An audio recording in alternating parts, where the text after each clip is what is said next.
एक गांव के बाहरी छोर पर एक घना जंगल था जिसके पास एक छोटी सी बस्ती बसी हुई थी। वहां रहने वाली पारुल नाम की लड़की अपनी सुंदरता और मासूमियत के लिए जानी जाती थी, लेकिन उसकी किस्मत ने उसे वो दिया जिसकी उसने कभी कल्पना भी नहीं की थी। यह कहानी एक ऐसे रिश्ते की है जो इंसान और जानवर के बीच की सीमाओं को लांघता है, जो वफादारी और प्रेम का ऐसा उदाहरण पेश करता है जिसे सुनकर रोंगटे खड़े हो जाएं। पारुल बचपन से ही अपने घर में अकेली थी। उसके माता पिता अब इस दुनिया में नहीं थे और गांव वाले उसे अजीब नजरों से देखते थे। उसका एक ही साथी था, सुल्तान, एक विशाल काले रंग का कुत्ता जो जंगल से आया था। वह हमेशा पारुल के साथ रहता, उसे जंगल में घूमने से लेकर घर तक छोड़ने तक हर जगह उसकी परछाई की तरह रहता। धीरे धीरे पारुल और सुल्तान के बीच एक अनकहा रिश्ता बनने लगा। वह उससे बातें करती, अपनी परेशानियां साझा करती और उसकी आंखों में एक अनकही समझदारी देखती। सुल्तान उसकी सुरक्षा करता और किसी को भी उसके पास फटकने नहीं देता। एक रात जब पारुल गांव के मेले से लौट रही थी तो अचानक कुछ बदमाशों ने उसे घेर लिया।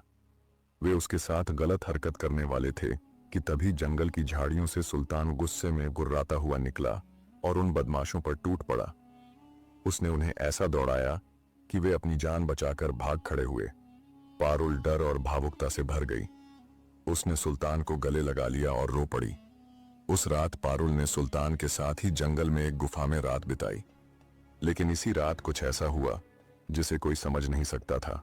कुछ महीनों बाद पारुल को एहसास हुआ कि उसके शरीर में अजीब बदलाव आ रहे हैं। गांव की महिलाओं ने जब उसकी हालत देखी तो वे दंग रह गईं। उसने किसी भी पुरुष से संबंध नहीं बनाए थे, फिर भी वह गर्भवती थी। गांव में हड़कंप मच गया। लोग उसे डायन कहने लगे। किसी ने कहा कि यह किसी श्राप का नतीजा है, तो किसी ने इसे जंगल की आत्माओं का खेल बताया। लेकिन पारुल अंदर से जानती थी कि यह किसी श्राप से ज्यादा एक अजीब कनेक्शन का परिणाम था। उसने विचार किया कि अब वह गांव में नहीं रहेगी और वह अगले दिन सुबह को जंगल की ओर चली गई। अब पारुल गांव छोड़कर जंगल में रहने लगी। जब उसकी प्रसव पीड़ा शुरू हुई तो सुल्तान उसके पास बैठा रहा, जैसे सब समझ रहा हो।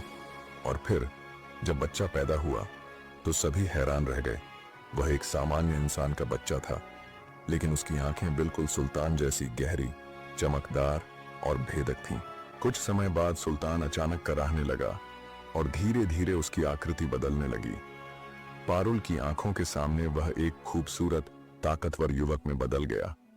वह कोई साधारण कुत्ता नहीं था, बल्कि एक श्रापित योद्धा था जिसे किसी जादूगरनी ने सैकड़ों साल पहले कुत्ते का रूप दे दिया था।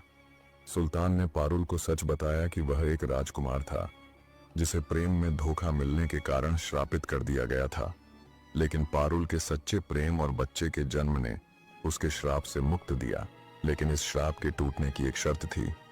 अगर सुल्तान फिर से इंसान बना तो वह ज्यादा समय तक जीवित नहीं रहेगा। यह जानकर पारुल की आंखों से आंसू बहने लगे और कुछ ही क्षणों में सुल्तान ने पारुल की गोद में अंतिम सांस ली। वह चला गया, लेकिन अपने पीछे एक निशानी छोड़ गया, उनके प्रेम का प्रतीक, उनका बेटा। इधर गांव वालों को जब सच्चाई का पता चला तो उन्होंने पारुल से माफी मांगी, लेकिन पारुल ने किसी से कुछ नहीं कहा। वह अपने बच्चे को लेकर जंगल में चली गई और वहीं रहने लगी। कहा जाता है कि पारुल के बेटे में भी सुल्तान जैसी अद्भुत ताकतें थीं। वह जानवरों से बातें कर सकता था और जंगल का सच्चा रक्षक बना। इस कहानी ने साबित कर दिया कि प्रेम की कोई सीमा नहीं होती। वह हर रूप में आ सकता है, चाहे वह इंसान के रूप में हो या किसी जानवर